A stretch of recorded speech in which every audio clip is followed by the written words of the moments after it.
السلام علیکم ورحمۃ اللہ وبرکاتہ۔ رب اشرح لی صدری ویسر لی امری واحلل عقدۃ من لسانی یفقہوا قولی۔ جمعہ بہترین دن۔ رسول اللہ صلی اللہ علیہ وسلم نے فرمایا، خیر یوم طلعت علیہ الشمس یوم الجمعۃ فیہ خلق آدم وفیہ ادخل الجنہ وفیہ اخرج منہا ولا تقوم الساعة الا فی یوم الجمعہ۔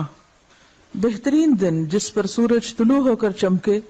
جمعہ کا دن ہے۔ اسی دن آدم علیہ السلام پیدا ہوئے، اسی دن جنت میں داخل کیے گئے،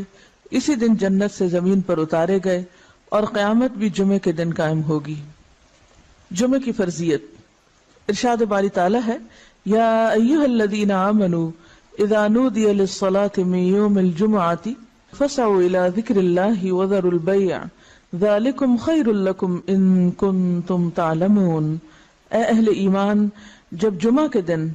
نماز کے لیے آذان دی جائے تو اللہ کے ذکر اور نماز کی طرف دوڑو، اس وقت کاروبار چھوڑ دو، اگر تم سمجھو تو یہ تمہارے حق میں بہت بہتر ہے، یعنی اسی میں تمہارا فائدہ ہے۔ لیکن سمجھنے کی بات ہے نا، کچھ لوگ اس وقتی تجارت میں فائدہ سمجھتے ہیں جو حقیقت میں خسارہ ہے، یعنی اس وقت تجارت کرنا یا اس وقت دنیا کے کام کرتے رہنا اور اللہ کی پکار پر لبیک نہ کہنا۔ حضرت ابو الجعد دمری رضی اللہ عنہ سے روایت ہے کہ رسول اللہ صلی اللہ علیہ وسلم نے فرمایا، جو شخص سستی کی وجہ سے 3 جمعے چھوڑ دے تو اللہ تعالیٰ اس کے دل پر مہر لگا دیتا ہے۔ آپ صلی اللہ علیہ وسلم نے فرمایا، لوگ جمعہ چھوڑنے سے باز آ جائیں ورنہ اللہ تعالیٰ ان کے دلوں پر مہر لگا دے گا، پھر وہ غافل ہو جائیں گے۔ تو اس سے پتہ چلتا ہے کہ جب انسان ایک نافرمانی کرتا ہے اور اس کے بعد توبہ نہیں کرتا اور پھر دوبارہ وہی کام کرتا ہے اور پھر سے 12 وہی کام کرتا ہے تو پھر وہ اللہ کی رحمت سے دور ہونے لگتا ہے اور ایسا بے حس ہوتا ہے کہ نیکی کا شوق بھی اور گناہوں پر کسی قسم کی فکر اور پریشانی سب ختم ہو کر رہ جاتا ہے۔ حضرت ابن مسعود سے روایت ہے کہ رسول اللہ صلی اللہ علیہ وسلم نے ان لوگوں کے گھروں کو جو جمعہ سے پیچھے رہ جاتے ہیں جلا دینے کا قصد کیا، یعنی یہ ارادہ کیا کہ ان کے گھر ہی جلا دیے جائیں۔ جمعہ کا چھوڑنا بہت بڑا گناہ ہے، اس پر شدید وعید ہے، لہذا ہر مسلمان پر جمعہ پڑھنا فرض ہے، اس میں ہرگز سستی نہیں کرنی چاہیے۔ جب خطیب ممبر پر چڑھے اور آذان ہو جائے تو سارے کاروبار حرام ہو جاتے ہیں۔ جمعہ کے متفرق مسائل۔ نمبر 1، رسول اللہ صلی اللہ علیہ وسلم نے فرمایا، جس کا اللہ اور آخرت کے دن پر ایمان ہے اس پر جمعہ فرض ہے۔ مریض، مسافر، عورت، نابالغ لڑکا اور غلام جمعہ کی فرضیت سے مستثنی ہے، یعنی ان پر جمعہ فرض نہیں، اگر چاہیں تو پڑھ لیں، نہیں تو ظہر کی نماز بھی کافی۔ نمبر 2، نبی صلی اللہ علیہ وسلم نے فرمایا، جو شخص جمعہ کے روز خوب اچھی طرح نہائے اور پا پیادہ یعنی پیدل مسجد میں جائے، امام کے نزدیک ہو کر دل جمی سے خطبہ سنے، یعنی ادھر ادھر غفلت کے ساتھ نہیں بلکہ پوری توجہ کے ساتھ اگلی صفوں میں بیٹھ کر، اور کوئی لغو بات نہ کرے، تو اس کو ہر قدم پر 1 برس کے روزوں کا اور اس کی راتوں کے قیام کا ثواب ہوگا، یعنی اتنا فضیلت والا عمل ہے اگر کوئی شخص پوری توجہ اور محبت اور شوق کے ساتھ کرے۔ حضرت سلمان فارسی رضی اللہ عنہ سے روایت ہے کہ رسول اللہ صلی اللہ علیہ وسلم نے فرمایا، جو شخص جمعہ کو نہائے اور جس قدر پاکی حاصل ہو سکے کرے، یعنی اپنے جسم کی بھی صفائی، اپنے بالوں کی، ہر چیز کی، پھر تیل یا اپنے گھر سے خوشبو لگائے جو بھی میسر ہو، یعنی تھوڑا اہتمام کے ساتھ نکلے، اور مسجد کو جائے، وہاں 2 آدمیوں کے درمیان راستہ نہ بنائے، یعنی لوگوں کی گردنیں نہ پھلانگے یا ان کو پریشان نہ کرے آگے جانے کے لیے،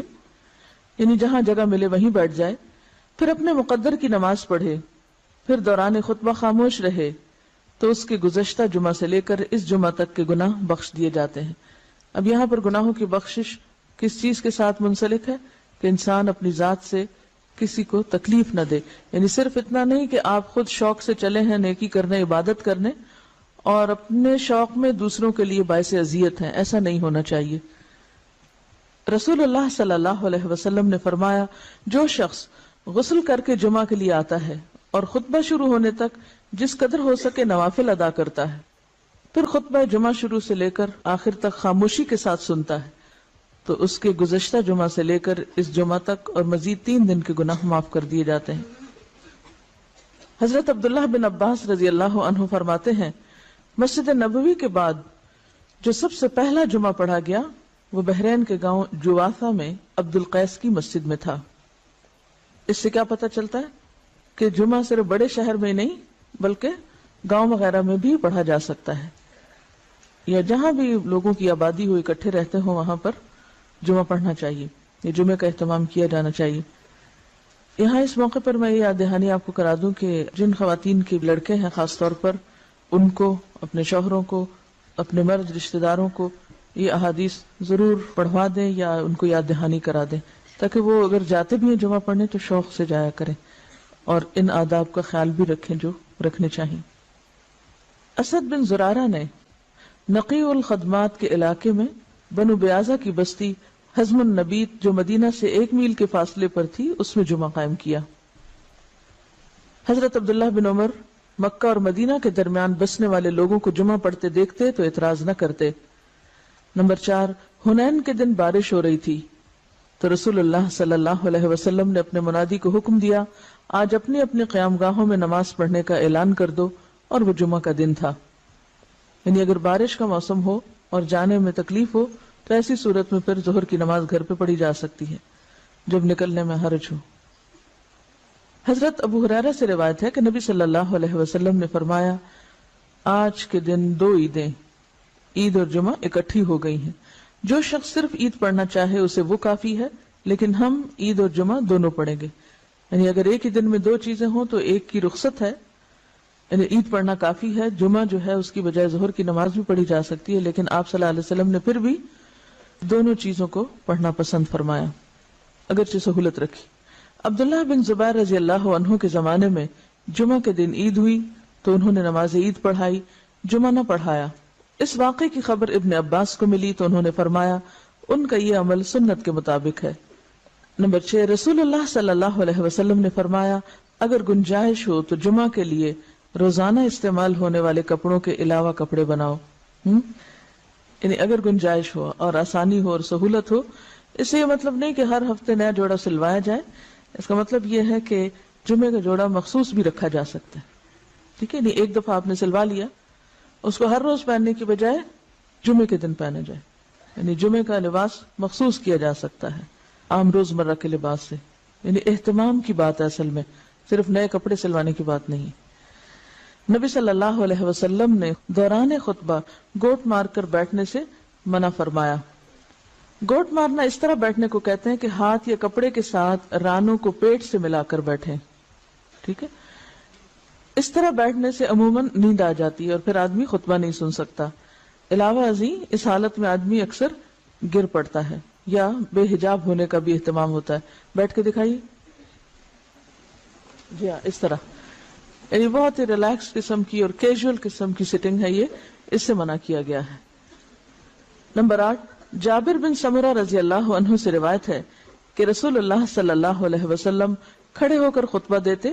اور 2 خطبوں کے درمیان بیٹھتے۔ جو شخص یہ کہے کہ آپ بیٹھ کر خطبہ دیتے تھے اس نے غلط بیانی کی۔ حضرت کعب بن عجرہ سے روایت ہے کہ وہ مسجد میں داخل ہوئے اور عبد الرحمن ابن ام الحکم بیٹھے ہوئے خطبہ دے رہے تھے۔ کعب نے کہا اس خبیث کی طرف دیکھو، بیٹھے ہوئے خطبہ دیتا ہے، حالانکہ اللہ تعالیٰ فرماتے ہیں وَإِذَا رَأَوْا تِجَارَةً أَوْ لَهْوًا انفضوا إِلَيْهَا وَتَرَكُوكَ قَائِمًا، اور جب یہ لوگ کوئی سودا بکتا دیکھتے ہیں یا کوئی تماشا دیکھتے ہیں تو اس کی طرف بھاگ اٹھتے ہیں اور آپ کو خطبے میں کھڑا ہی چھوڑ دیتے ہیں۔ قرآن پاک سے یہ بات پتہ چلتی ہے کہ خطبہ کھڑے ہو کر دینا چاہیے۔ اب یہاں پر آپ سوچ رہے ہوں کہ بہت سخت لفظ استعمال کیا اور شاید ان کے پیچھے یا چھپ کے یا غیبت کے طور پہ کیا، تو اصل بات یہ ہے کہ صحابہ کرام کے اندر آپ نے ایک چیز دیکھی ہوگی کہ وہ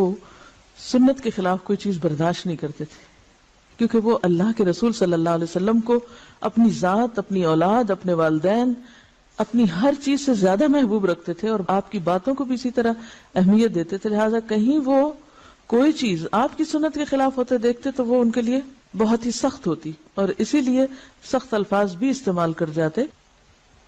تو بات یہ کہ اسی کا نام من احب للہ و ابغض للہ ہے، و آتا للہ و منع للہ۔ جب ہم دین میں محبت کی بات کرتے ہیں تو ہم سمجھتے ہیں کہ محبت پھر جائز ناجائز ہر بات پہ محبت، یہ بات غلط ہے۔